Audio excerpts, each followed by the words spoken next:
होने वाला है एक विनाशकारी युद्ध। क्या 13 इस्लामिक देश चीन, अमेरिका और पाकिस्तान के साथ मिलकर भारत पर आक्रमण करने वाला है? क्या यही है भविष्य? क्या 600 वर्ष पूर्व लिखी हुई भविष्यवाणी क्या यही चेतावनी दे रही है? आइए देखते हैं। जय श्री माधव, मैं एशा पांडे। आज हम बात करते हैं भविष्यवाणी में क्या उद्घोषणा की है तृतीय विश्व युद्ध के बारे में। भविष्यवाणी आज से 600 वर्ष पूर्व जगन्नाथ प्रभु के पंच सखाओं ने लिखी। भविष्यवाणी में लिखा है, जब पाप चरम सीमा पर होगा, अधर्म का विनाश होगा और धर्म की पुनः संस्थापना होगी। भविष्यवाणी में लिखा है, जब चारों दिशाओं से, चारों ओर से भारत पर आक्रमण होगा। 13 मुसलमान देश चीन, अमेरिका, पाकिस्तान के साथ मिलकर भारत पर युद्ध थोपेंगे और भारत को नुकसान पहुंचाने की कोशिश करेंगे। यह युद्ध खाली सीमा तक सीमित नहीं रहेगा, बल्कि भारत की आर्थिक, धार्मिक और मानसिक स्थिति को भी झकझोर के रख देगा। इस युद्ध का मूल कारण होगा भारत की आध्यात्मिक शक्ति और पुनर्जागरण।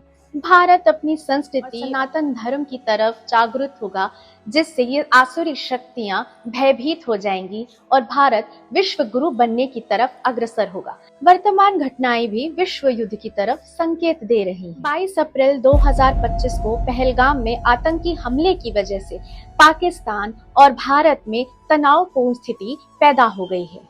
पाकिस्तान नियंत्रण रेखा पर लगातार संघर्ष विराम का उल्लंघन करता जा रहा है। आतंकी हमले के जवाब में भारत ने सिंधु जल संधि को निलंबित कर दिया है, जिससे पाकिस्तानी कृषि पर बहुत प्रभाव पड़ सकता है, क्योंकि पाकिस्तान की 80% खेती सिंधु नदी पर निर्भर करती है। अमेरिका ने पहलगाम हमले की निंदा की है और भारत के साथ खड़े रहने की बात की है, लेकिन सीधे तौर पे पाकिस्तान की आलोचना नहीं की। अमेरिका का ये डिप्लोमेटिक बर्ताव शक पैदा करता है और भविष्यवाणी के अनुसार अमेरिका भारत को धोखा देगा।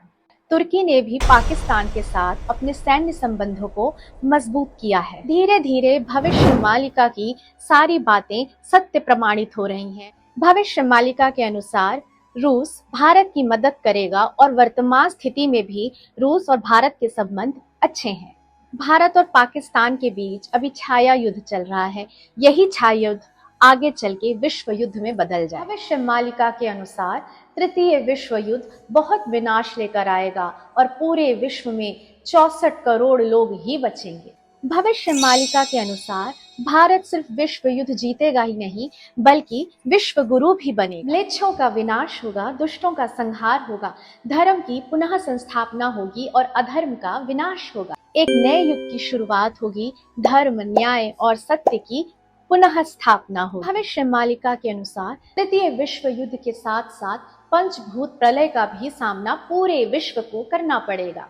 कहीं अतिवृष्टि, कहीं अनावृष्टि, कहीं अकाल का सामना करना पड़ेगा। आसुरी शक्ति और खंड प्रलय से बचने के लिए त्रिकाल संध्या धारा का पालन करें, जिसमें निरंतर माधव नाम का जप, श्रीमद् भागवत महापुराण का पाठ और त्रिकाल संध्या करना ना भूलें। ये समय जागने का है, एकजुट होकर अपने आत्मबल को बढ़ाने का है, अपनी संस्कृति, अपनी धरोहर, अपने धर्म को बचाने का। युद्ध भले ही बाहरी हो, लेकिन विजय हमें हमारी आंतरिक शक्ति से ही मिलेगी। प्रभु को याद करके अपना धर्म बल बढ़ाकर आगे आने वाले समय पर धन बल नहीं, सिर्फ धर्म बल काम आएगा।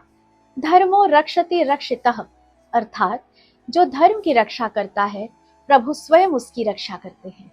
भविष्य को बदलना हमारे हाथों में है। जागो, जानो और जुड़ो और धर्म की रक्षा करो। जय हिंद, जय श्री माधव।